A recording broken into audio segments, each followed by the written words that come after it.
Hey, welcome to Fire Mountain. We just wanted to give you a heads up. In this episode, we're going to be speaking about some things that may not be fully suitable for your kids to hear, and you may not want them to hear. So we'd really encourage you, if you do listen to this with your children, maybe first pre-screen this episode and listen to it all the way through, and then decide for yourself whether or not you're comfortable for your kids to hear some of the content that's going to be discussed. We just wanted to give you a heads up about that. We hope you enjoy the episode.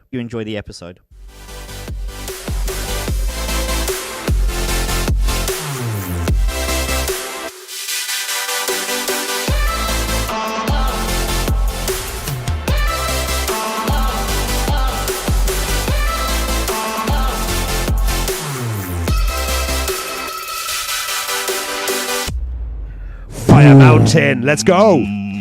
Episode 7. Come on. Welcome to Fire Mountain. It is great that you've joined us today. We hope that you're having a great week. As always, we're going to be getting into some sensitive topics today. If you watched last week, you would have seen me and Dom smash conversation out about women. Oh, yeah. Literally knocked it out the park. So I know you're excited. And this week, we're going to be talking about porn. We have a special guest in, an expert in pornography, Beth Pink. Beth Pink. Hey! Welcome to Fire Mountain, Beth. So good to have you with us, Beth. Can I just jump back a minute to last week's episode, right? You may. Because obviously, after our episode where we got lost in a maze of conversation about the difference between men and women, you went away and decided that title should be What Women Want. Yeah. And we pondering that, right? I had a friend who messaged me yesterday, right, and queried the title that you came up with. And I'll show you why. And it cracked me up, right? Can you bring your computer up here? So, yeah, bring the computer up. Where is it? Okay, so look at this one. Fire Mountain, Dom and Richard ponder what women want and reveal how ignorant they really are. Yeah, I think that's a really accurate title. No, but think about how that sounds. What women want and reveal how ignorant they really are. As in, we reveal how ignorant women really are. Read it again, Beth. No. Look. Dom and Richard ponder what women want and reveal how ignorant they really are. Oh. Sorry. Wait, take it off the screen, Richard. I mean, surely that is... My starting point is always that you're ignorant, so I just assume that the they is always you. So I found that quite hard to read. I mean, this should be called Ignorant Mountain. Dire Mountain, something like that. Dire Mountain. But when he said, was that a play? Did you mean to do that, or was that just an accidental mishap? But I was cracking it. Dom and Richard ponder what women want and reveal how ignorant they really are. That wasn't a play on words. I didn't even clock that. It's good, isn't it? So there we are.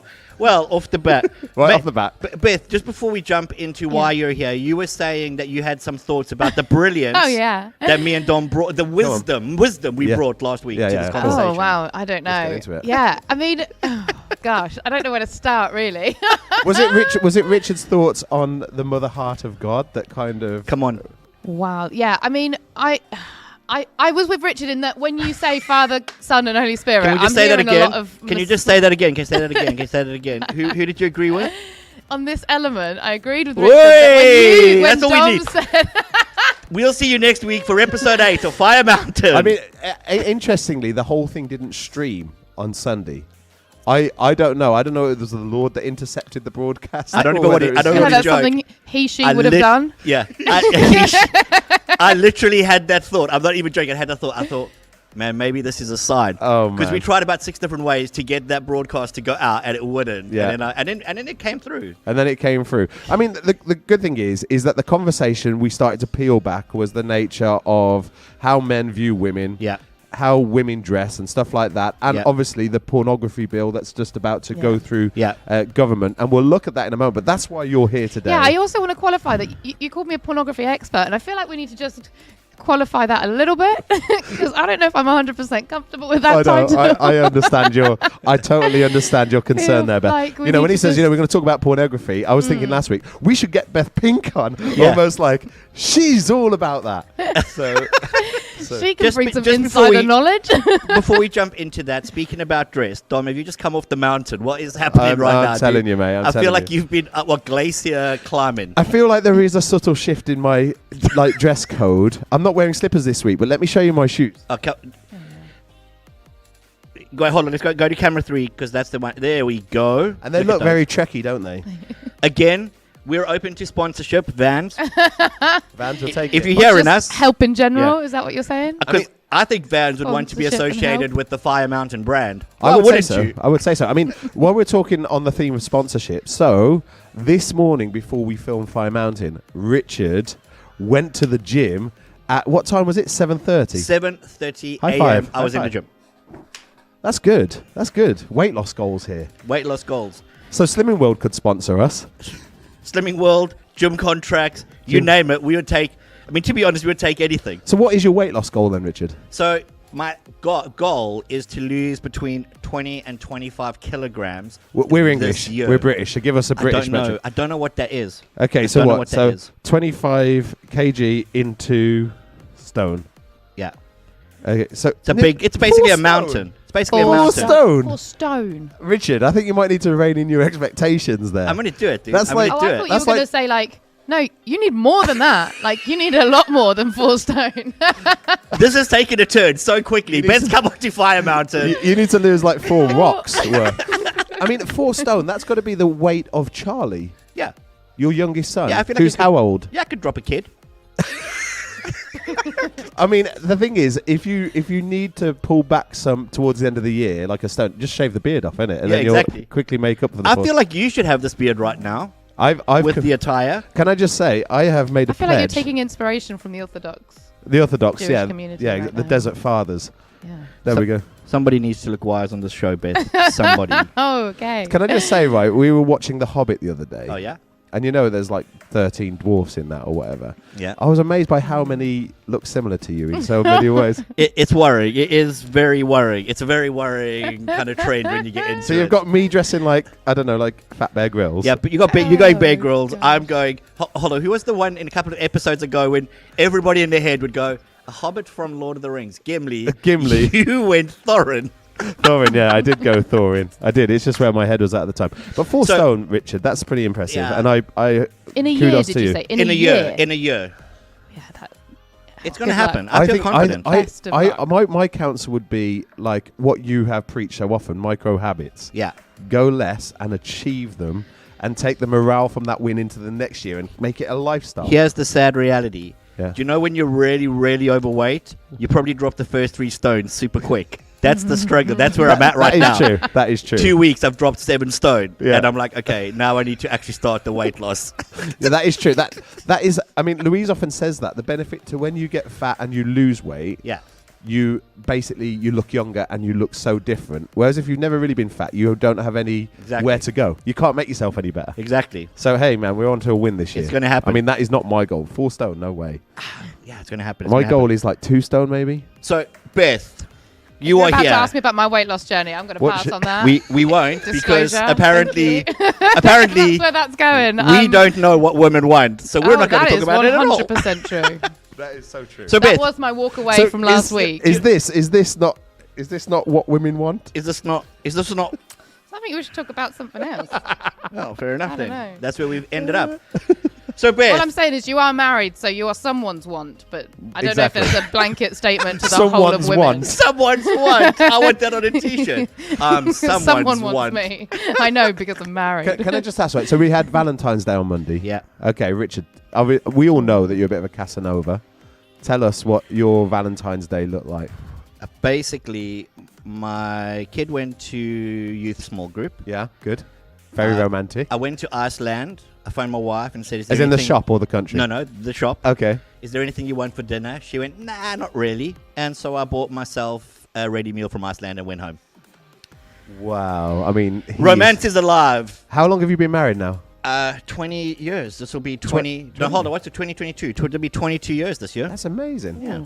I didn't- Love that. Thank you. Love that. That's awesome. I mean, And that's kudos to Charmaine, eh? That's why I know what women want. The woman Valentine's Again, Day. woman. One woman. So your Valentine's Day was effectively you buying a microwave meal and cooking it for yourself and eating it by yourself. Yeah. Because your wife is basically a vegetarian. A vegetarian, which is ruins awful, everything. Which is awful.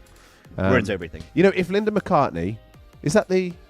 She's one of them who makes stuff. Yeah. That's the Terrible. If she vegetarian lady. offered to sponsor this show, I'd say no. No. I'd say no, you're not having No. it. No, No. Get your dirty vegan mitts off our program. Yeah. Not on Fire Mountain. What about your Valentine's Day? What did Andy I'm do? sorry, there? I'm not about to raise the bar. To be fair, no. Oh, really? Valentine's is not our. It's not our bag.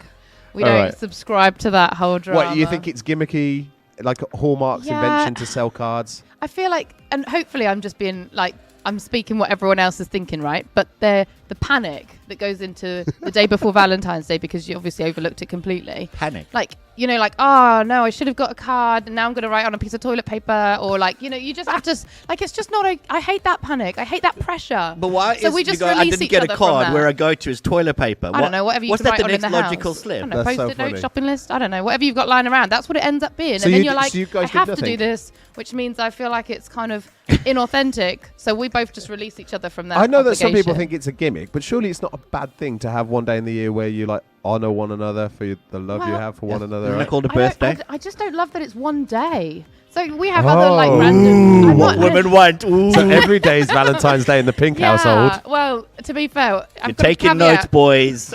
Every day is love Andy day. lives with 4 women. I'm just saying, What's 4 that? women What? You in what? our house. Wow. Right? Okay. So They're Mormons on Yeah. the side. we live in a shared house with 4 women and Andy. So Wow. I feel like he needs like a night off of dealing with women. So, So if my anyone- Valentine's gift to him was like, go, be free, be out of the house, be away from our hormones. And honestly, was that a gift to you as well? Saying about that? always.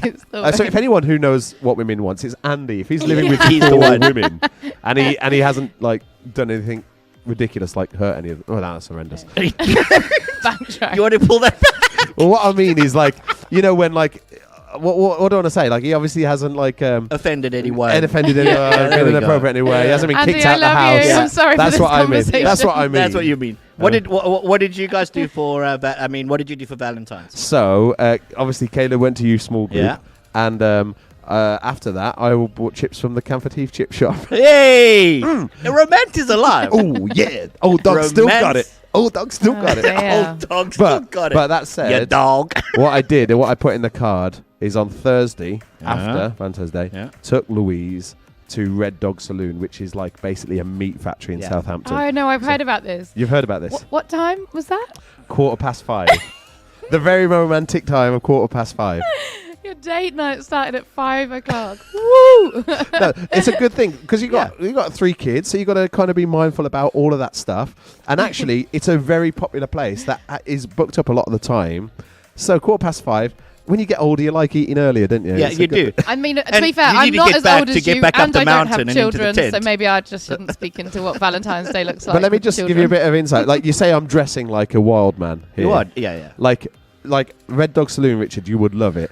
Can I I'm gonna explain? take Charmaine there. I think she would absolutely love Red Dog Saloon. I mean, vegetarian friendly. I'll have a lettuce, a tomato, a cucumber, and a carrot burger, But please. put it on a skewer so that I feel like I'm Yeah. eating something Exactly. that's barbecue So what you worthy. do is you get your meat tray and you build your meat tray. So you say, in grams, I'll have 200 grams of brisket. I'll have 300 grams of steak. I'll Sounds have like the least romantic meal in the world. So, can I ask a question here? When they say grams, can you go, I would like 1,000 grams of brisket, 1,000 grams of steak? I mean, you go to town. You can go to town on it, Richard. I mean, they will rue the day you walk through the door in that place. I'm telling you. So, I mean, so that was my romantic notion. Oh.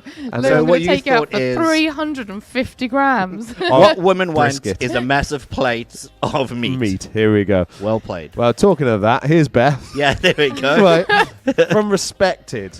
Yeah. What is it you do? Okay, so yeah, I work for Respected. We go into schools and we teach young people about healthy relationships and being safe when it comes to sexual relationships and stuff. So that's kind of what we do. We try and educate young people and just give them all the tools to make healthy decisions. That's Great. amazing. And pornography comes up quite a bit in what Yeah. we talk about. I mean, so. it sounds like one of the hardest things to talk to kids about because surely as soon as you say sex, porn, intercourse, whatever words you would use, surely like you are losing the classroom to I laughs love and it. giggles. I am so not awkward averse. Okay. I love You run awkwardness. to the awkward. Oh, 100%. That's why great. it's. I think Just it's as well why you're on Fire Mountain today, then Yeah. you're going to love I It's did it. like gotta a get awkward. 6-point turn in the road yesterday because I have a car that is longer than most roads are wide. Well, It's it's like infuriating. a 60s Volvo or something. isn't it? It's a 2002 Volvo. There is a rumor going around about this car that it's got a car phone in it. Is this Yeah. true? You got a car phone Did in you your know car? that back in 2002 the coolest thing was corded phones in What? your car? Can you put a SIM? If you could put a SIM card in there, I would honestly. That's. I a think what we dream. should do when we go into a song break is we should go and take a picture of the car Okay. and the car phone, so because that's Vintage, isn't Do you know it? what's That's so what happened. vintage about this though is that I thought this was really funny. So I pulled out the car phone on a cord and I showed it. I think it was to your sort of kids coming to the car because we often park next to you at church, hey. Okay. And so your kids are coming towards us, and I thought it would be funny. So I grabbed the car phone and I'm like, ha ha ha ha. And your kids are like, what is that? They didn't even recognise it was a phone. Yeah, I'm because telling you, man. old school phones on a cord. Oh, that's that's not amazing. a handset What is that they thing on a wire? recognise. They probably think it's like a remote control They on a wire. had no idea. Wow. That's crazy. So, Dom, can you pull up the Respect Tech Yeah, website? here we just go. So Here if we you want go. to find out more about what Beth does and the kind of place Beth's involved into, and you maybe want to get involved as well, you can go to this website. Yeah, Here it is. I think. Oh, there she is. Look at this. Here she is. Respecttech.org.uk. Here's Beth. You Who's know, that fearful looking you know you person? can change to where the thumbnail stops, Beth. You know that, right? I have on no those control over this. on those videos. So you don't like But- someone just made you jump.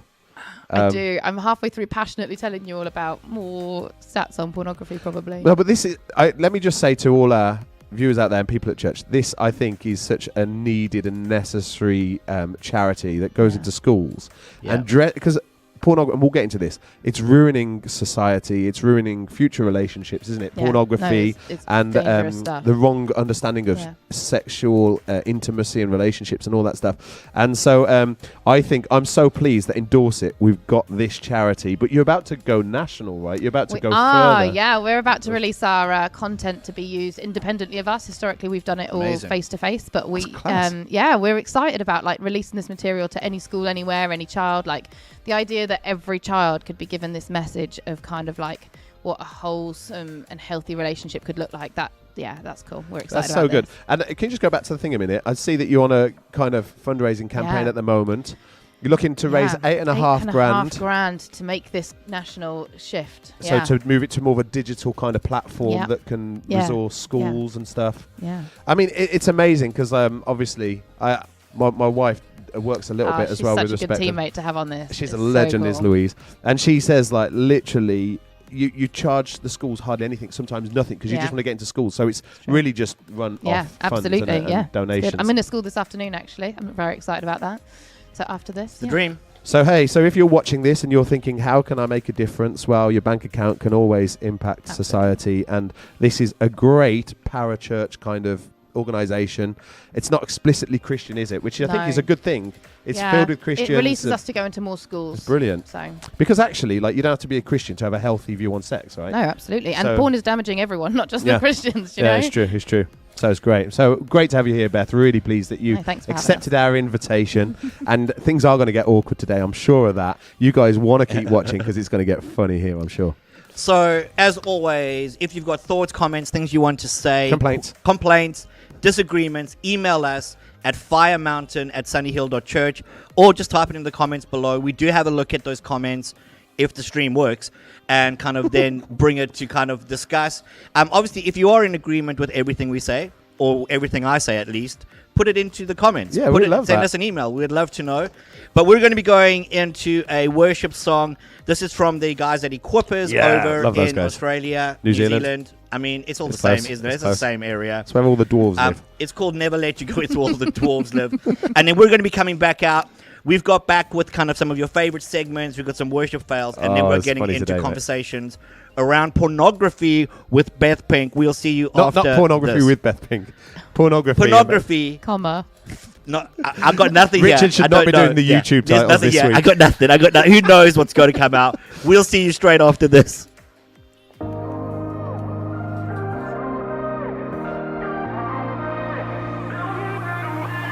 Your love in me has set me on fire. This joy I feel brings me to life. Let songs of praise fall off my lips. These songs replay again and again. And I'm holding on to all your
All right. Welcome back to Fire Mountain. That was I Will Never Let You Go by the guys over in Equippers. So Dom and Beth did a quick run outside. Oh, yeah, we did. And we got a couple of photos. Hold on I love this second. car so much. I'm just quickly pulling them up. Volvos are so It's comfortable. a really humbling car. Why humbling? It's got leather seats. It looks like a hearse. It's got a phone. Looks like a hearse. I for one, I like Volvos because they feel like it feels like there's more bounce in the suspension. I think it feels more like a truck. It takes corners well. Yeah, To be fair, I mean, it takes corners well. Amazing. Like farmers often have Volvos because they know the quality of having a great engine. It's German as well, isn't it? It's a good engine. quality, reliable engine. 2.4 litre. 2.4 litre, It which is- is exactly what you want in this fuel kind of price increase. Oh man, it's killing the 2.4 planet. you guys. litre. It is killing the planet. 2.4 litre. So here we you go, obviously here we you've go. got two people in your car. Yeah, Huh? you and Andy. Yeah. We've got a 7-seater, 3 Yeah. kids, right? As is a 1.6. If you don't mind the Beth. kids being loose in the back, there's a lot of space for them. All so I'm you saying could is fit as few is a more. 1.6, which means I clearly care about the environment more than you. Yeah. I'm worried about the polar bears, worried about the whales, worried about all that stuff. So that's why I've got a Standard. loser cruiser that sits at 1.6. Okay, so here we go. I just need to make sure I've got this on the right thing Okay. that it comes on. There we go. Ah, beautiful. So Look there- at that. Look at that. That's a nice car. That's a is- nice looking car. That is Beth. I've got an action shot, look. Right Check this over out. there. Hold on. Here we go. Oh, on the phone. On the phone. Come on, do you know the Having number a for this phone? chit-chat. We need to get a SIM card. So it has a Amazing. SIM card slot. Do they still Yeah. make them? Or is it like a tape? Like a cassette kind of thing you put in? No, it's a legit SIM card. Okay. This 2002, these people were like ahead of their time. I'd say ahead of their time. And then also, in Hold there, on. I imagine this is the sort of thing that Putin gets driven around in Russia. Okay. I mean, One of these things, you know, when he's I about don't to know if I activate like World that War comparison. III. And he gets his phone out, like Dr. Evil, out of his little glove box thing. And I've got a picture of the phone in situ as well. hold on. Okay. I- Just admire the leather there. That's Yeah, obviously just clearly beautiful. worn. Heated clearly worn. seats. Heated seats. Heated Mate, seats. you're living the dream there with that car. No. Check it out, mate. Okay. This is... Okay, there we go. Ta-da. Sorry about the music. I don't know what's going That's fine. I like the ketchup as well that you've got available. Ready. Like, is that Ready what... to go. You know what I do? I actually take extra ketchup when I go to McDonald's and I put it in the fridge for when we run out of ketchup in the fridge. Do you think that's Amazing. sensible? Yeah. I why like not? that. And then the phone is situ. So there is a classic Volvo, kids. And Yeah. that is what a phone used to look like. Back Car in the phone. day. It's crazy. So that was 2002. So 20 years ago. It's amazing how far tech has come I know. in 20 years. That's good. Anyways, you Yeah. never know what we talk about at Fire Mountain. Classic Volvos. There we go, people. Enjoy it. Looks like we're saying goodbye to this car. Music and It's like a car funeral. It's like a car funeral. The Just car like- arrived and we were like, sorry. Do you want to car, give a little you're eulogy? done. A little eulogy for the served us Volvo? well. It served us well. Old faithful.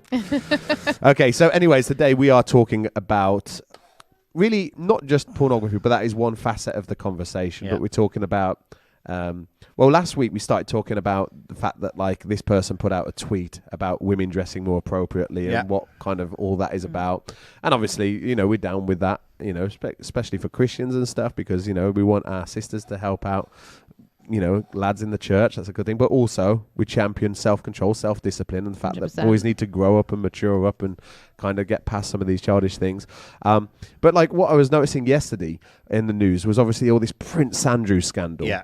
Like with Virginia, what's her name? Guff, I think. Oh, I Gu- can't remember. Gouffre. Gouffre, something like that. I've got it on the news here. Yeah. So Prince Andrew here. Obviously, we know that there's all sorts of scandal wrapped around him at the moment. I don't really want to get into that in terms of judging him or whatever.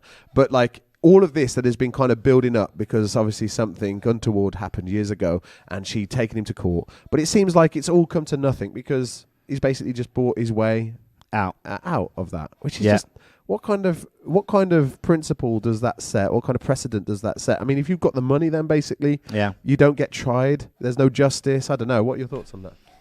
Yeah, I mean, it's not great. I think I sort of feel like I can understand people getting like agitated about it, but I feel like it's happening anyway. Like, call a spade a spade. That's what's going on all the time. Yeah. So it's good and right to be like just like sort of righteous anger against that injustice. Yeah. But I think it's quite a public version of it. I just don't think it's any commonplace. less. Yeah, I just don't think it's But any less. does the common. commonplaceness of it detract from the fact that, like, you know, when the elite, when the rich, I mean, he's a royal, the son of the queen. Like, when a prince can do something that the man on the street wouldn't be able to get away with.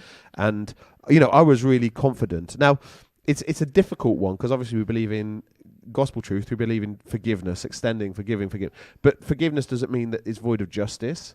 Mercy doesn't mean that you kind of scrap the whole idea of justice and holding someone to account for the actions they've made. So, disappointed is probably the wrong word, but I was just like, I was hoping that this would send out a bold message that it doesn't matter who you are, doesn't matter whether you're a producer like Weinstein or a prince like, what's his face, Andrew, you can't treat women in this way. You can't, I don't know. What are your thoughts? Yeah, I think that for me, the thing I struggle with in it all is this idea that it feels like we've lowered the moral bar for people who are in higher position. Yeah.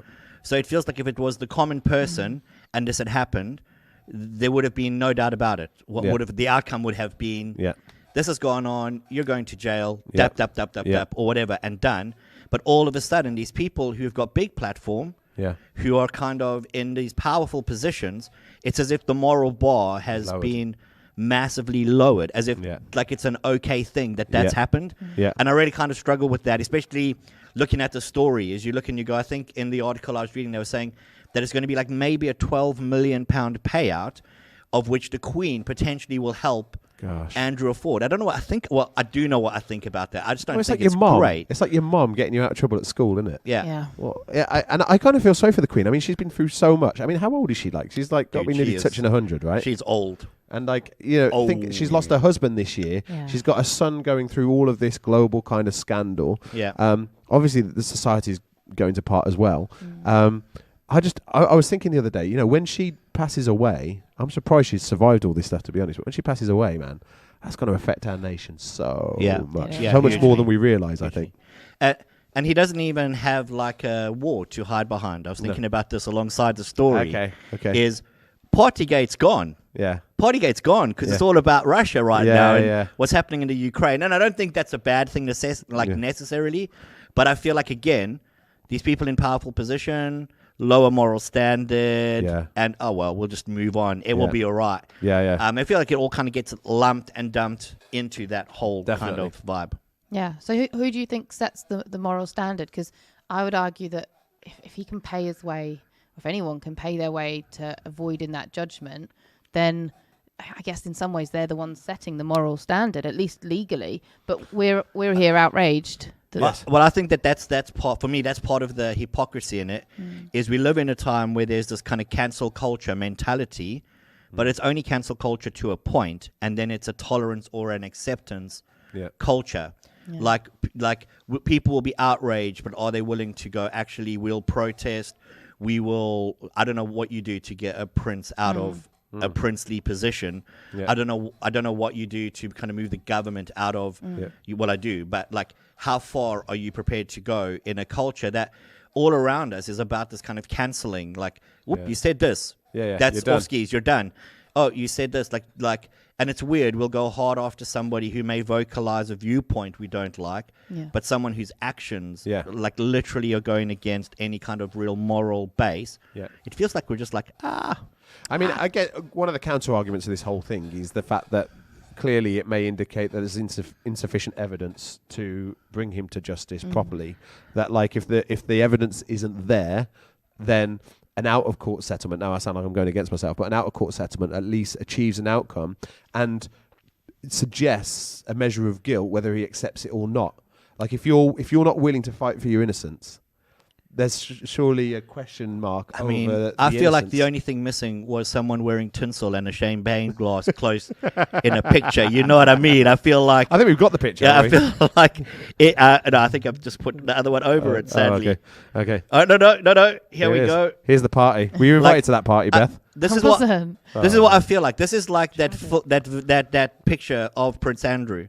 And everybody's going, oh, it can't be real. Oh, it's not that. Yeah. There's a champagne glass and there's some tinsel going on. What are we talking about? There is something, isn't there, about like when anyone in leadership or anyone with a high profile does something wrong, that we just are like, I don't know, that we're incensed by that because we want them to hold to an even higher, maybe moral compass than we would set ourselves, right? Or that we would expect from. Well, definitely. And I think like the Bible talks about, I think first of all, where does the moral compass come from in society? I think the church is, it's not the moral elite in the sense of we look down on people, but rather that Jesus in grace, through grace, has called us to raise the bar of our living. So like it's really interesting because in like the Sermon on the Mount, a lot of Jesus's, the formation of his messages, you've heard it said that, you know, if you murder someone, that's sinful. But I say that if you hate someone, it's like murder. So Jesus doesn't lower the bar through grace. It's through grace he empowers us to raise the bar. And then later in the scriptures as well, Paul talks about leaders being without beyond reproach. Yeah. In other words, that leaders live in a way.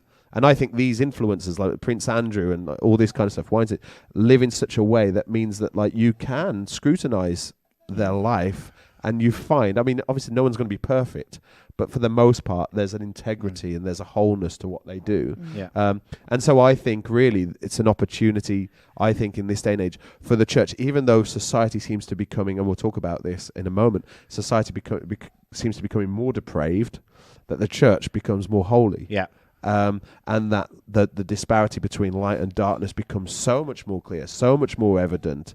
That's interesting. And I think that's where, for me, ideology, like different ideologies are fine, but we need to come to theological landing in our thinking about stuff, because I think what we're all waiting for is for the government to fulfill the role of church.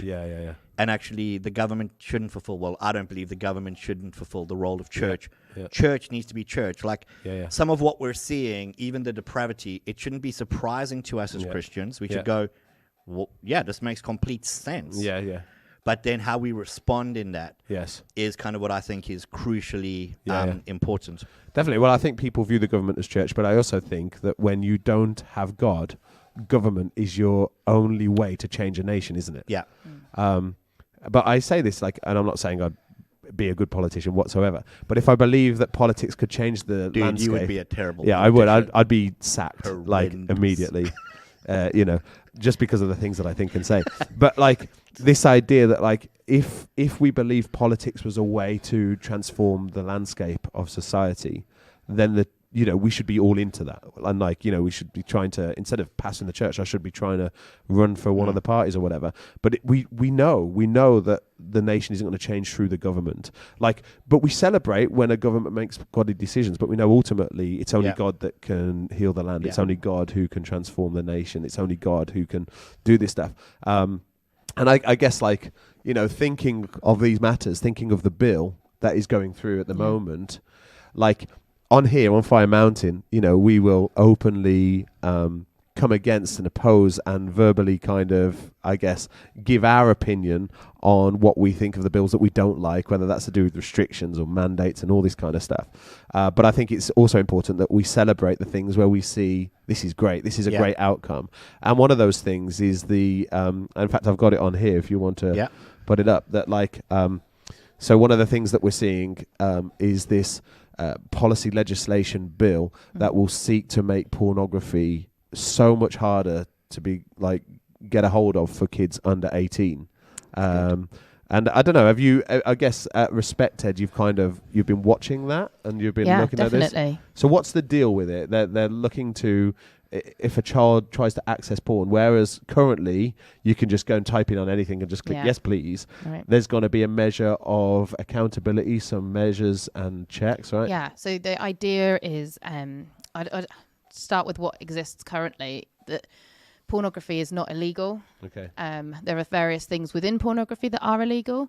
But pornography, sexual acts, basically. Certain things, or violence, or certain paedophilia, I'm guessing. All of that. So there's lots of elements of pornography that are illegal, but it's pornography itself is not currently illegal. And so I guess this bill acknowledges the fact that with it being legitimately accessible, that they haven't safeguarded children. And obviously they're putting that in place now. And what they're asking, unfortunately, they're putting the onus on the companies.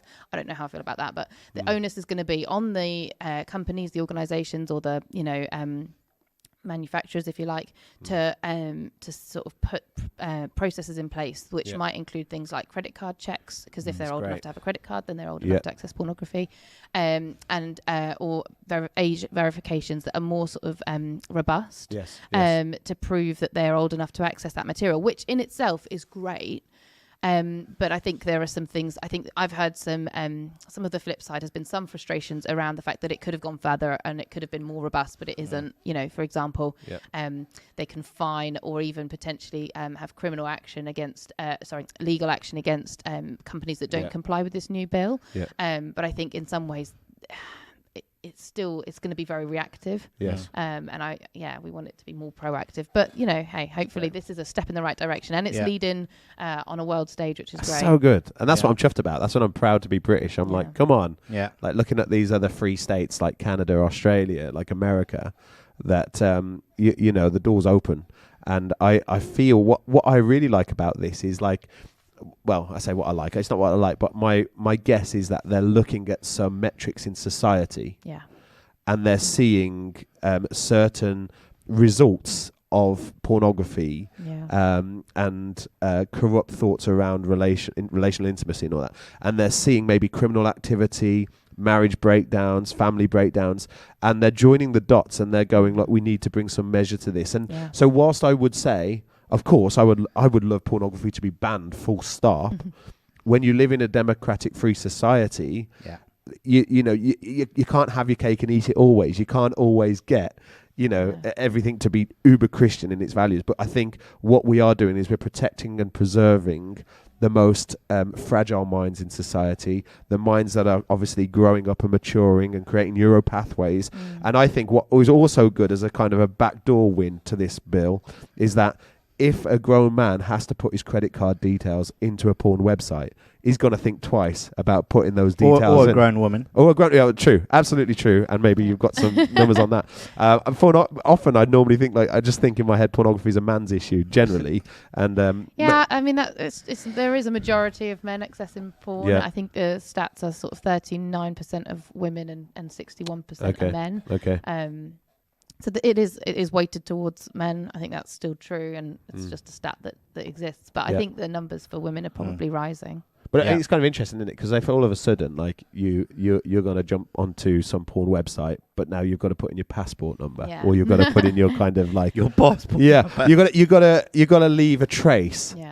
All of a sudden, it's not going to be. I think it's great. That's been some of the kickback from people who are against this bill. Has been, how are you going to keep us safe? Those who want to access pornography from potentially being vulnerable for that information being public. Which goes to show that there's still this moral sort of dubiousness around whether or not it's acceptable or okay to do, which is bizarre. And if it's considered legal, there's still this moral shame around it that people are scared to be caught in that. You know. I'm when I'm at my most skeptical. I'm looking and going, like, a multi-billion-dollar industry is going to find a way around it. They're going to find a way around it because what they're doing is. Pornography is one of the few areas where the more freely it's available, the more revenue it generates. It's kind of like heroin hits, where I was watching a movie where the dealers were giving out free heroin to pull in addicts, and then once you're addicted, you end up paying and paying and paying. And pornography feels like it's the same way. Like, we've never lived in a time where there's so much free pornography available, and yet the amount of money that's generating is huge.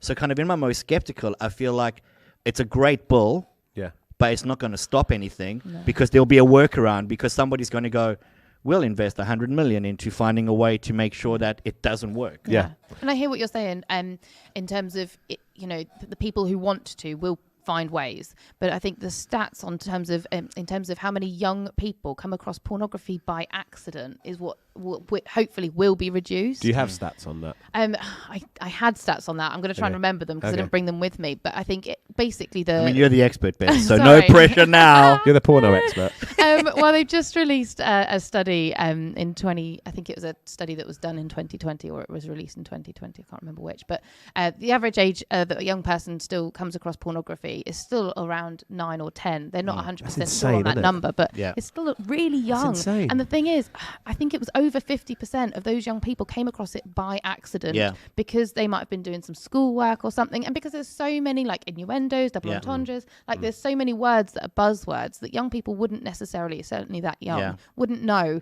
is what they're searching for. They've accidentally come across. So I think in terms of accidental access to pornography, that first exposure, I'm hoping this bill will really change those numbers. And I agree. I think anything that limits the access it's a good thing. I suppose for me, one of the things for me, which is one of the questions I wanted to kind of throw out, because I'm interested to hear what people think. I'm interested to hear what you think. Email firemountain@sunnyhill.church. Is in a free society that we live in, where we champion free speech, the very thing that gives us the right as Christians to talk about our faith, do we think that it's right for there to be zero pornography? Or is pornography simply the price we pay to still be allowed to be able to practice what we believe and speak about what we believe? Is this like a byproduct of freedom of speech, freedom of belief, freedom of action? Or do you think that actually across society they should wipe this thing out? Yeah, I mean, I would love that, but I don't see it happening, because ultimately, you know, our world is designed around instant gratification, isn't it? Like, how can I get the most gratification? How can I get the most out of something with putting the least in? So and good. Pornography ticks that box, right? Yeah. It's I don't have to invest anything into this. I don't have to invest time, emotional, intelligence. I don't have to. It's all for me. It's me centric, and I think our world is so built that way that we're always going to be looking for things that gratify ourselves. And pornography is such an easy way to see that happening, because relationships take work and they break down, and their effort, and they're, although they're rich in what you can have. If a relationship is not a healthy relationship, then I can understand why someone might find porn more gratifying. Yes, yeah. And I think also as well, we're talking about, I think, moral law. And I think it is different. I feel like I believe in free speech, but I believe in speed limits. I believe in the person to have body autonomy, but I also believe in the law to put seatbelts in. Because what I expect the government to do is to put parameters in place for the prospering of a nation, right? So if something is destructive, like guns, for example, I think it's pretty crazy that amendment in what's it called, constitutional thing in America. I forgot what they call it. One of the amendments. Is it called the amendment? Was it an amendment? Yeah. Constitutional rights of Americans. To bear arms or whatever. I feel like, in our country, when we look to our government, so coming back to your question a minute ago, criminals will always find a way to do crime. Yeah. And my issue isn't so much that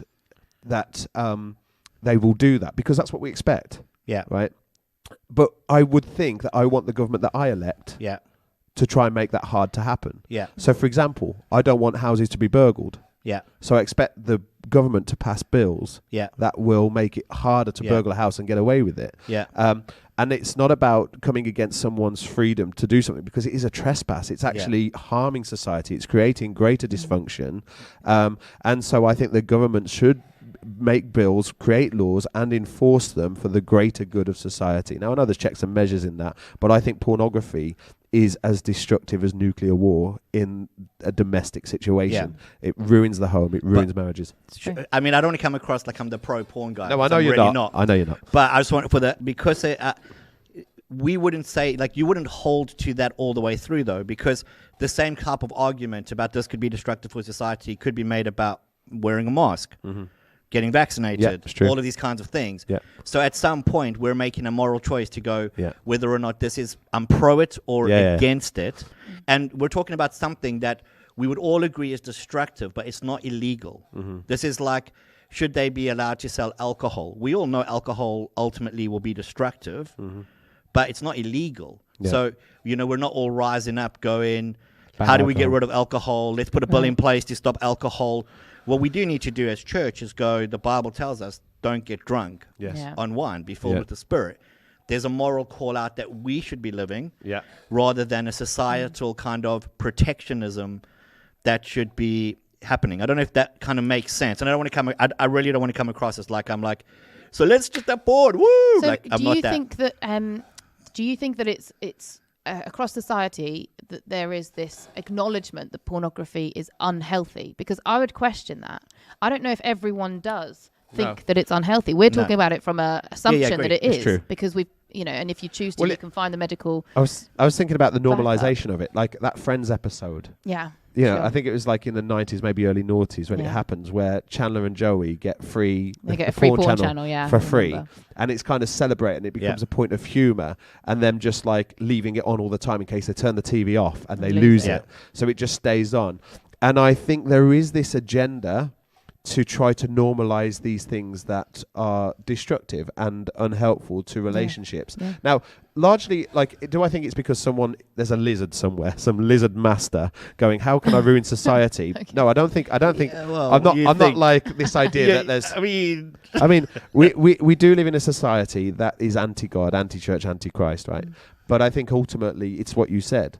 It's because self-gratification is the idol of the age. Right. Yeah. So it's not because they're trying to ruin society. Yeah. It's because they're trying to make it more permissible for them to engage in the things they want to engage in. We do that all the time, don't we? We make allowances for our own sin. If you change the compass on it. Absolutely. And all of a sudden now what you're doing is it's no longer blatantly wrong. It might be questionable. Then it moves from questionable to tolerable. So would you say tolerant to celebrate? Would you say all violence on TV should be removed? All bad language on TV should be removed?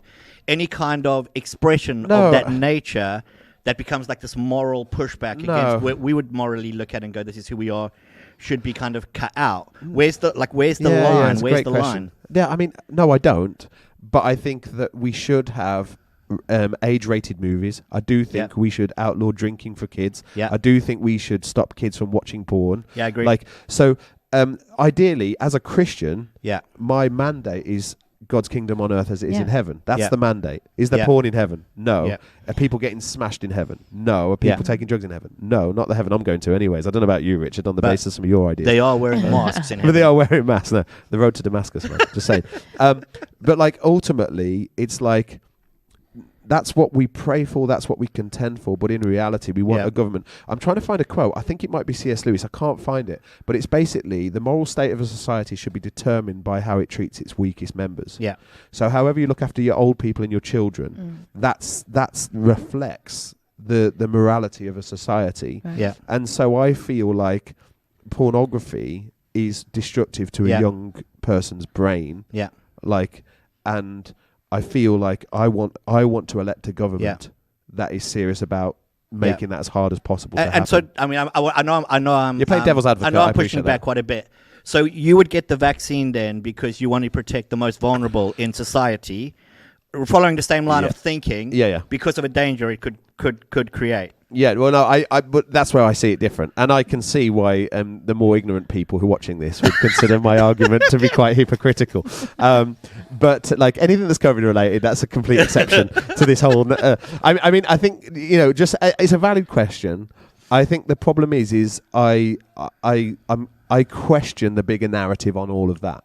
Right, so I question the narrative of how effective are these vaccines? Do they achieve what they want, or are there other benefactors at play? Yeah. Is it just big money going to big tech, going to big pharma, all these things? And so there's a resistance in me not to never get the vaccine. I'm not anti-vax. I'm just saying I don't want it now. I want to see. It's still really kind of in many ways in an experimental phase potentially, although there is some FDA approval now applied to. Yeah, let's bring some clarity to that because we've got a few people saying that we were wrong 2 episodes ago. Yeah. Surprisingly, wrong on Fire Mountain, me and Dom, what are we talking about? Never. Is that the vaccines have had FDA approval. Some have. I don't know enough about this because I'm like all for them. So whether they had them or not is a non-issue for me. I don't really care. Yeah. This was way more your argument. Yeah. But the fact that the FDA approval for some of them has actually happened. So it got emergency FDA approval but that's not full FDA approval, which basically means an FDA approval basically means that the vaccines have been audited, trialed appropriately, rigorously tested, and then put out into the populace. But in the emergency phase, it's only adults only. When it's full, it means it's acceptable for kids as well. And Pfizer has got that. Moderna had it actually after we did the episode. Okay, so there was a bit of discrepancy there, but there's still kind of quite a few things out there that vaccines out there that aren't FDA approved. But either way, my problem ultimately isn't I'm not getting the vaccine because it's not FDA approved. Honestly, I'm not. It's because you're waiting to go to Australia. Yeah. Basically, it's principle. It's a principle decision. Yeah. I feel like I don't want that in my body, and I don't think the government has the right to make me have it in my body. Yeah. And that, but when it's on my terms, and I know people hate this when I say this, but it's just how I feel. So I'm just being honest. Is that if someone bought me a ticket to New York or Australia and said, "Hey, do you want to go for the weekend?" Well, I think I would. I don't know whether I would, but I'd be more open to the idea of getting the vaccination. Because I put it into the same camp as like yellow fever vax for Uganda. I have to have it to go. Yeah. I'm not getting it because I want it. I won't bother with it if I didn't need it to go. So thanks for that red herring. So just for anybody who's basing a lot of their life decisions on the conversations we have. Which no one Come will on. be. Like, you've got to be better than that. There's way too much ignorance here. So Beth, back to you. What do you think, if you could kind of hit it up, like 2 of the 3 biggest impacts you think pornography is having on society at the moment? What would you land on? What would you go, these are the biggies? Yeah, I mean, so I think they kind of fall into some categories. I think one of the big ones would be, obviously, I think it's having an impact on the way we relate to other people. Can we just commend you? You brought notes in. I did, look at me. With and Fire Mountain talk, notes. everything. Beth, you're amazing. Let's show, Don, why don't we show our notes? Oh, no. Hey, I've got a computer with some websites on. with BBC. Again, I commend you, mainstream media. Well done. I'm not using it because I Good on agree you. with what they say. Good on you. I just realised this is what most people are watching, regretfully. Sorry about that, Beth. Yeah, so I think it affects the way we relate to people. It affects our brain. I think there's a neurological... So when you say the way we relate to people, can you unpack that a bit? Yeah, so I think I think it comes down to the reinforcement of that self-gratifying nature.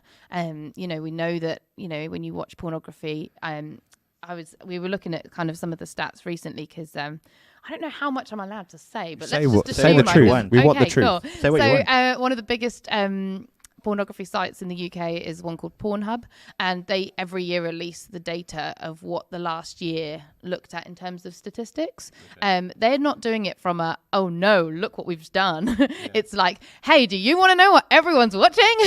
That's their agenda, right? Yeah. So they release these statistics to kind of cover what everyone's watching and what everyone's engaging in. But obviously we find that really helpful to kind of harness. We pick up on some of the really more negative trends. Yeah. And one of those negative trends, I think there's a couple, but one of the major ones is that I think over a year of isolation in 2021, they were seeing a huge rise in people looking for romantic engagements in pornography, which is really unusual. Normally that's been consistently going down, I think. But that kind of came back up again. And they have this sort of I don't know what they watched a clinical psychologist, sex therapist, and director of sexual wellbeing at Pornhub commenting on all of these trends, right? So it's already kind of all kinds of messed up. But what she was saying around this whole idea that people are looking for some kind of romance is because we're all isolated. We've kind of maybe lost some engagement romantically. And so we're looking for that somewhere else. Yeah. And so I think,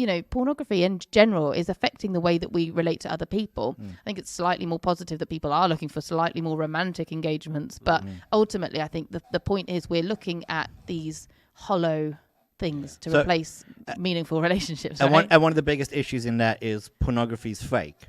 Yeah. So even what you're seeing as you're looking for that isn't a real expression of the world or real life. Right. And it's, we talk about this at Respected, it's an adult industry designed to entertain and not to demonstrate any of the dangers. And unfortunately, another trend that we're seeing is that, people do, young people particularly, look for pornography to educate them because of a general lack of sex education in schools. Not a lack necessarily, but certainly doesn't go into the detail or the graphicness that pornography does.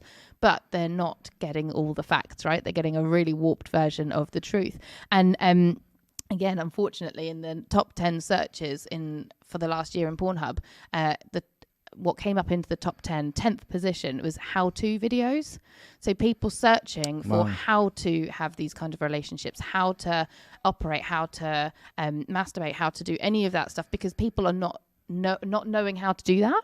But also, it goes to show, I think that tells you who's looking at pornography, right? If in the top 10 are how-to videos, who's looking for how-to videos? Likely it's underage young people, or at least under 20, 25, I'm thinking. But so there are some really horrific trends in pornography. But I think, coming back to your first question, how does it affect us? Obviously, it's affecting our ability to how we view relationships, what we consider as part of a relationship. So if we're looking at pornography to demonstrate a relationship, you're seeing, again, a very, very narrow window of something that is completely fake. So it's completely, warped anyway.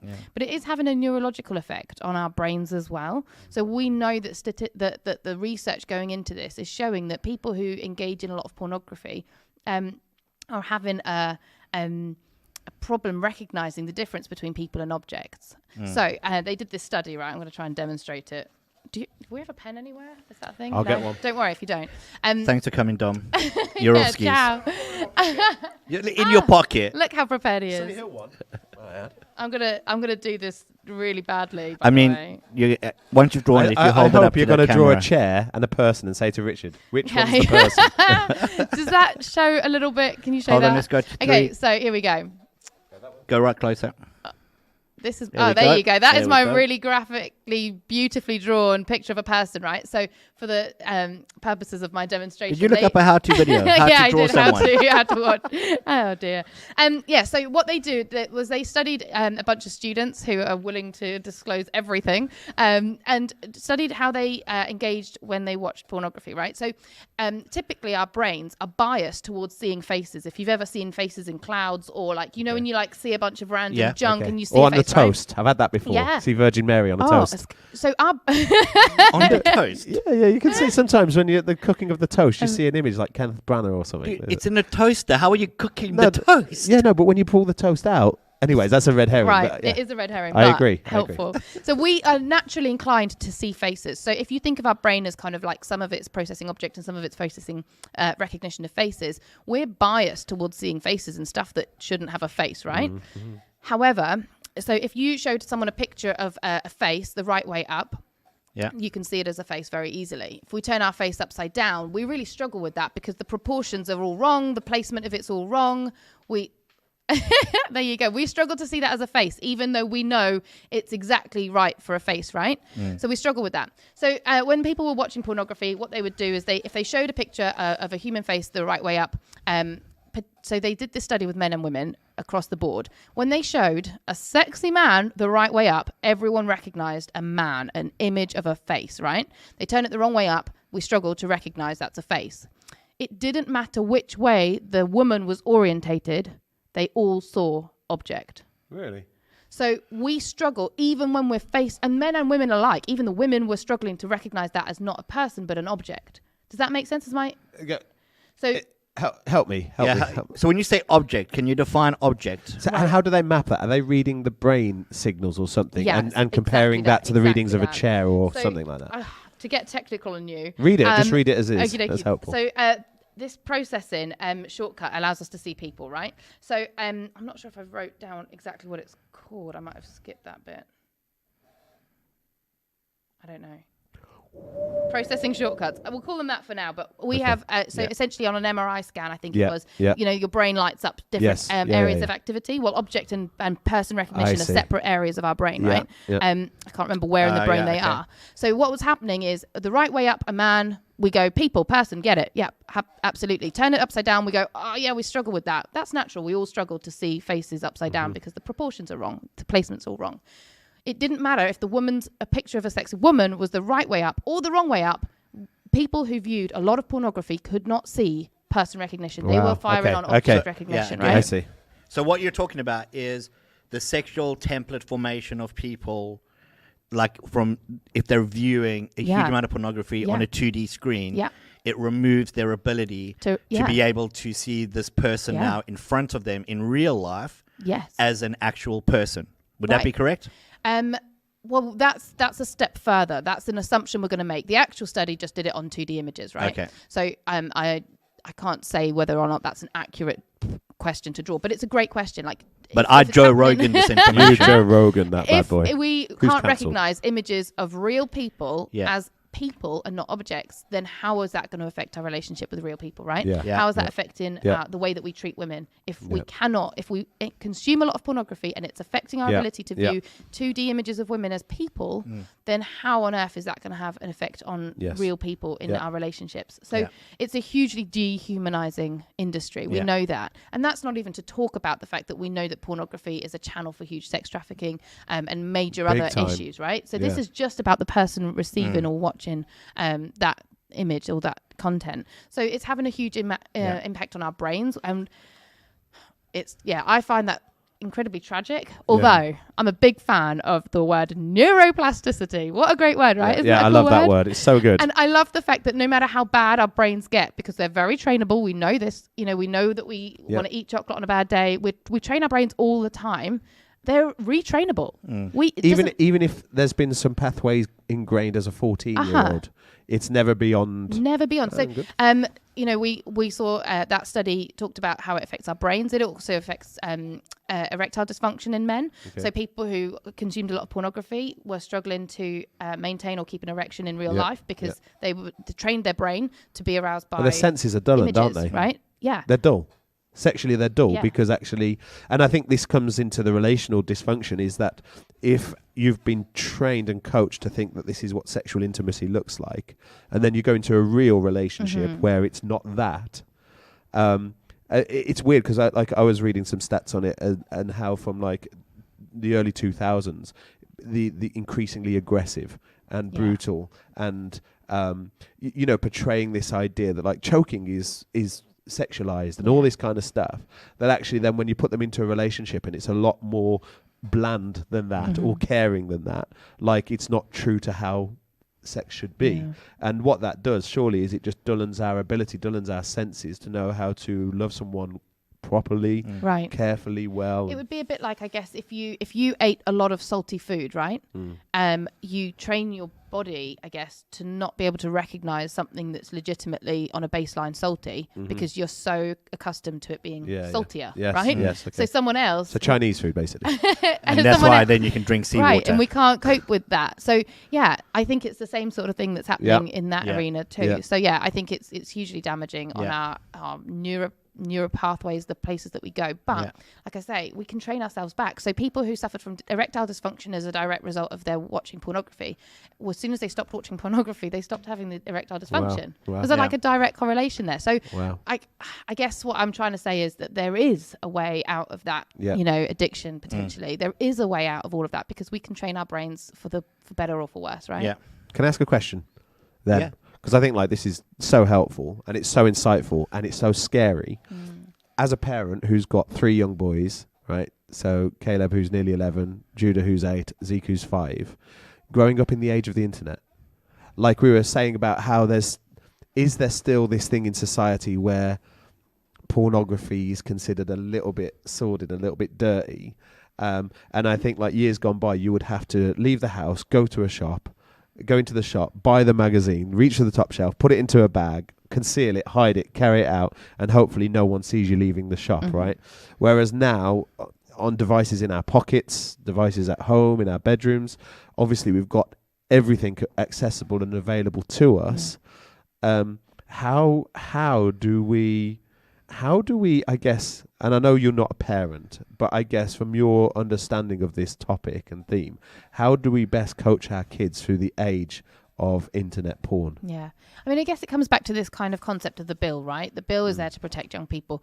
as parents or anyone who's in, has access to young people, like even if you're a grandparent and you allow your grandchildren to come around and do their homework on your computer, like I don't think it's just for parents to be, vigilant on this. But the very least we have to do is make sure that we have protected them to the best of our ability on the tech side of things, right? So making sure that we have got safe searches on, making sure that we've bypassed certain words are not allowed to be searched for, etc., and that the internet providers can flag up you're not allowed to go here, etc., etc.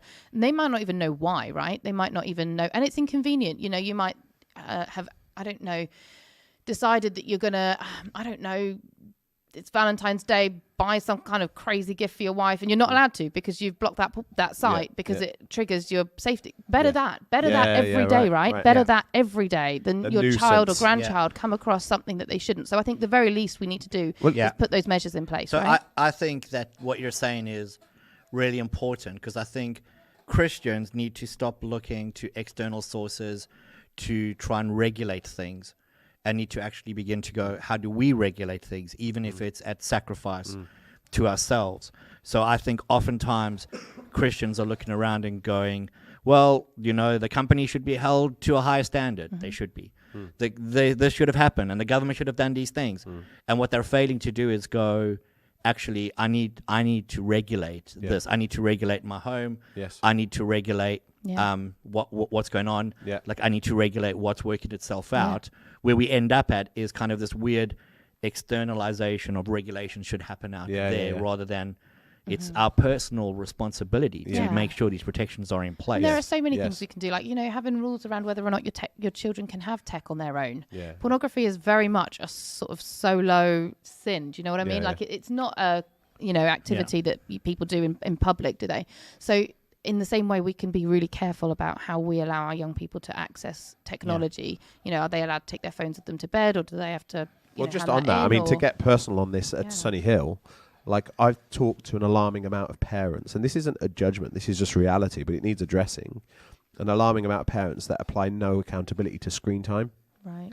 In terms of time, length, and also viewing like history and stuff.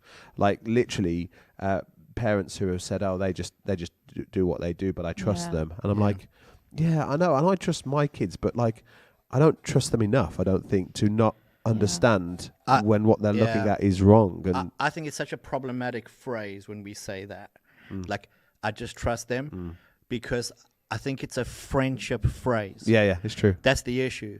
Like I trust my kids, but I'm not there to be their friend. I'm their father. Which means, even though I trust you, I will put every measure in place, no matter how much you hate those measures, because I need to protect you. And I think so often, and it's interesting what you were saying in the beginning, Beth, when you were saying the search for romantic, this connection. Because I actually think parents begin to go, I'm lacking kind of not a romantic connection, but those connections. And so we're looking to our kids for friendship. And I may say, Dom, I trust you as a friend, but I'm not going to regulate your phone usage. I'm not telling you what you can and can't look at on your phone.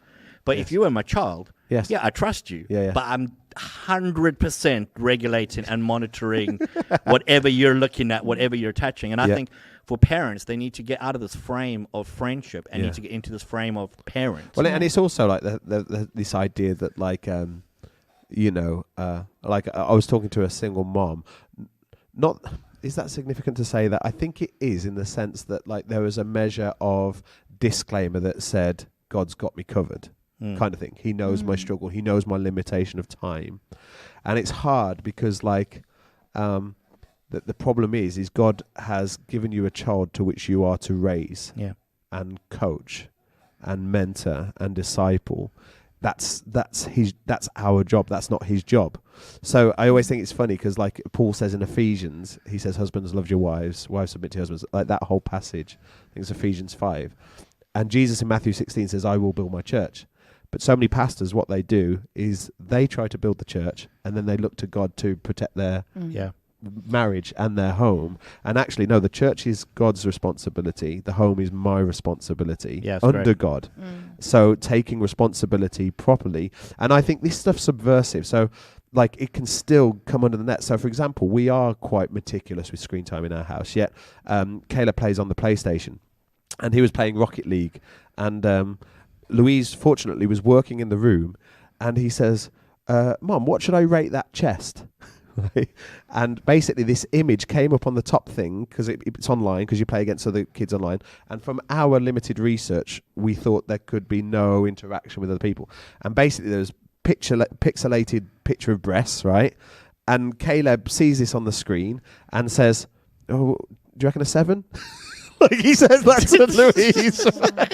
Like he didn't really know what he was looking at, but he wanted to get it off the screen so he could carry on playing his game, right? And he said, "Oh, this person's told me to rate their chest. Do you reckon a 7?" Right? And Louise is like horrified. She's like, "Dominic!" Like literally. So then I'm coming in and realizing that, like, Dominic, get in here, right? That why does Louise sound like your mom? They always say you marry people like your mum, don't they? But this is the. We thought we hadn't been meticulous enough. Yeah. We made some assumptions, probably out of laziness, and just assuming, it'll be all right, because, like you say, Sony will regulate that. Yeah. Sony won't allow that to happen. Yeah. And then when we got into the settings, we realised there was about 3 key areas that we hadn't ticked. And basically, what it does is it makes the PlayStation about 50% less boring, but 100% more safe. Yeah. Right. And so there was a bit of kickback because it meant that Caleb couldn't enter into these tournaments, and we were like, yeah. So whatever, too bad. And I think, we should do an episode on Fire Mountain about not about gaming, about parenting, because I think it would be a great conversation. Because obviously, Beth, we're going to run out of time. I want to do push. So let's say not just for like if you've got kids, but let's say I'm a young person, I'm struggling with this, or I'm an adult and I'm struggling with this. It's affecting my marriage. It's affecting my relationships.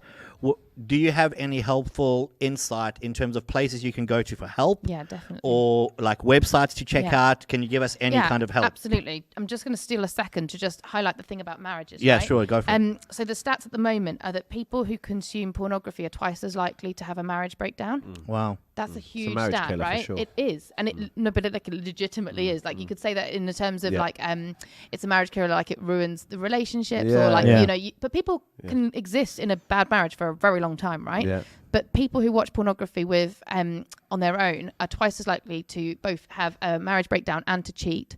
And then people who watch porn together are 3 times as likely to have a marriage breakdown and cheat. Wow. People think it's like a better thing in some way, but it's not. Like it's even worse, right? So I just wanted to say that it statistically is a marriage killer. It is a marriage killer. So it is something that needs to be dealt with, right? Especially in the church, but everywhere. Yeah. But in terms of like helpful places to go, there are a number of places. One of them is an organisation that, in terms of just raising awareness, Fight the New Drug do a lot in that arena. So they're an organisation, they're American, but they are not faith-based, but they're very anti-pornography. What's it called? So it's called Fight the New Drug. Okay. And it's kind of talking about it from a kind of addiction perspective. We'll pop some of these links into the description. So if you want to check it out, just check into the description as well. Yeah. Beth will send those to me. So raising awareness, Fight the New Drug is a good one. Articles and kind of talking a bit about the danger around kind of trafficking and all of the negative impacts of that industry. In terms of actually kind of moving forward or helping yourself to be better, the Naked Truth Project is another one that kind of is like an app that's a kind of accountability app and kind of courses to kind of train people. Love accountability. Exactly. That's so that's another really good one. I'm trying to think if there are others out there, but and Fortify. I think the internet stuff here has been reduced as well, Richard, with safeguards. It's so slow now.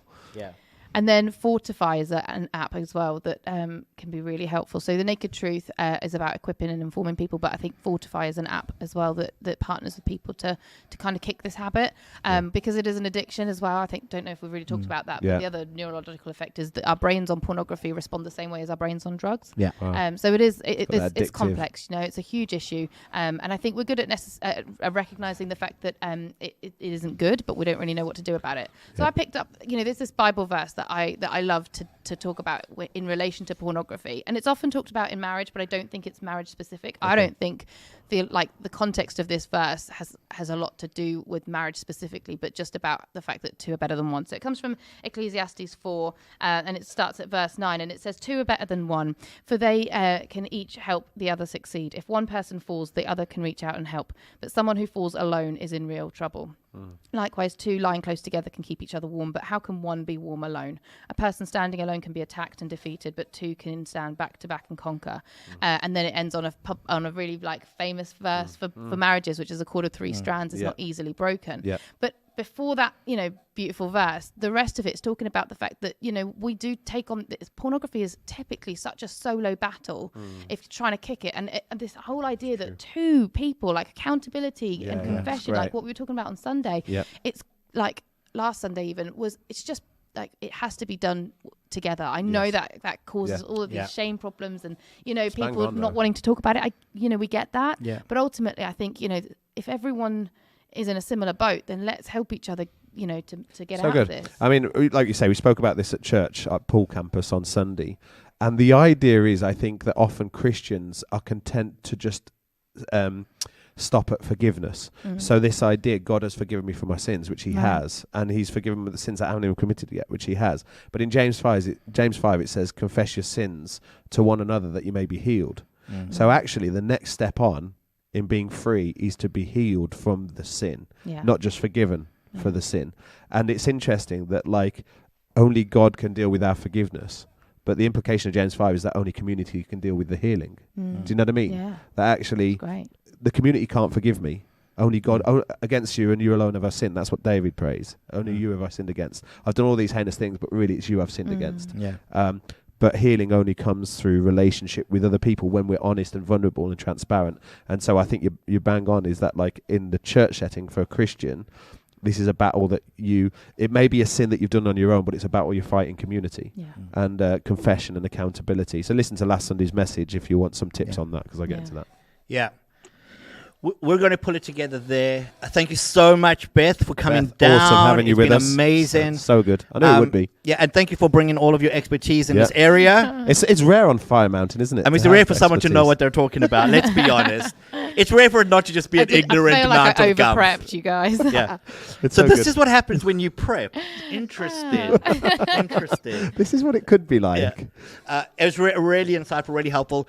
If you've got any kind of questions or comments, even disagreements, email firemountain@sunnyhill.church. We really will bring them up and kind of talk about them and kind of give our own input on what we think about it. If you are at Sunny Hill and you want to find out something more about Respected, or even just maybe go a little bit deeper in conversation, I know that Beth would be more than happy to chat with you and to kind of connect with you. And obviously, if you're struggling in this area, we would really encourage you. Look at some of the links that are below, but also just connect with somebody who you know and can trust. And just say to them, hey, man, I'm really struggling here. And let them just bring a level of accountability and help into that area. Yeah, it's great. I don't think that we should be spending our time waiting for others to regulate what's going on. We need to become people who take hold of our lives and actually go, this is as for me and my house. Exactly. We'll serve the Lord. Beth, do you want to pray for us? It's such a big thing. Yeah, and great. If you pray for us, it'd be great. Yeah, Father God, we just thank you that you are a forgiving God. Thank you, Jesus. We need your forgiveness in so many areas, Lord. But I pray that you would help us to move beyond forgiveness to that healing that Don was talking about, Lord. Because you want us to live lives of freedom, of wholeness, and of marriages and relationships that are free and whole and good and right, Lord. So, I just pray that you would convict and challenge us in the areas that we have got sin in, Lord. But just pray that we would just take the hugely courageous step, God, to do more than just ask for forgiveness. And actually start moving forward to solving this problem, Lord. And just pray over our young people and our children, God, in our churches and our families, Lord, that you protect their eyes and protect what they come across, Lord, in a world that we know has such a different agenda for them than us. Yes. So I pray, Lord, you just protect our next gen in this area particularly, God. Lord, and that we'd be able to glorify you with our testimonies of healing and wholeness, God. Amen. Amen. Amen. Awesome. Amen. We're going to be ending it there. We didn't get to look at worship fails, but we will be back next week. Same time, we will have some worship fails for you to enjoy Ready to go. with us and have a good laugh. Other than that, have a great rest of your week. Do email us if you have any questions. Thanks and for we having will me. see you. Good to have you, Thank Beth. you for having you, Beth. We Come will see on, you all awesome soon. sauce. Bye. I will extol It's great, Beth. Yeah, really good.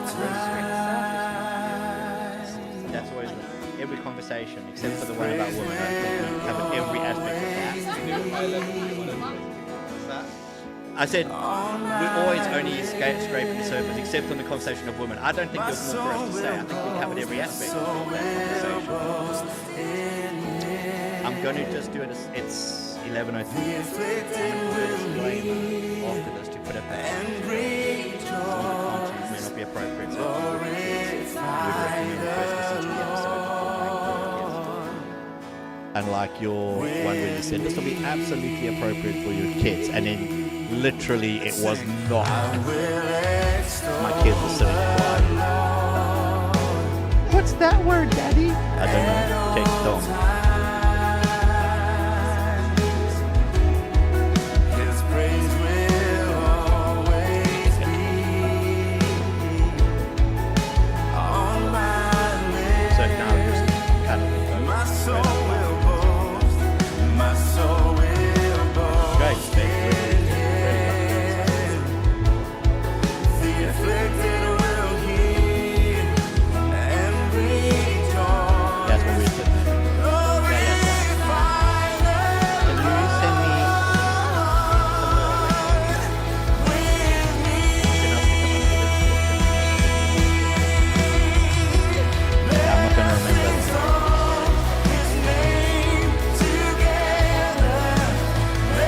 Put the respected one in. On the Facebook, Don, is there a donate button? Link this episode. Can we put that in? You can donate to respected. Yeah. I don't know how you do that for Facebook. I don't know. I have no idea. But that's what I'll put the link to respected. And we'll put the donate to respected.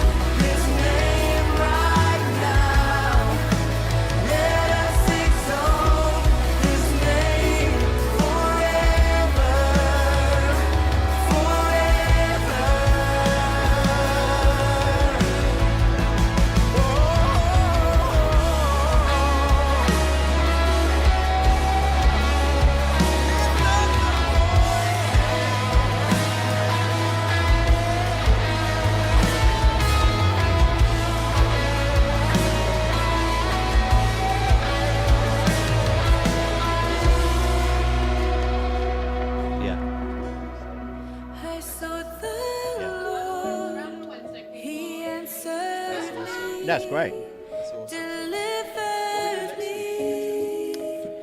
That's a good question. That's a good question. It's going to be hard. I don't know what we're going to do next week. I mean, I've got the kid. She remains working because it's half term. I don't know if she may be working all week. It's going to make it tricky.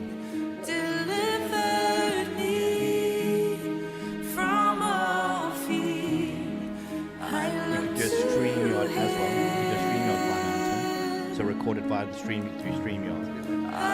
It's not great. It's not like this. Let me have a look to see what the score is. Yeah.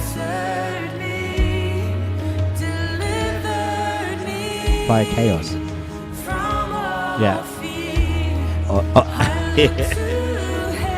Pornography. Yeah, pornography. Straight up.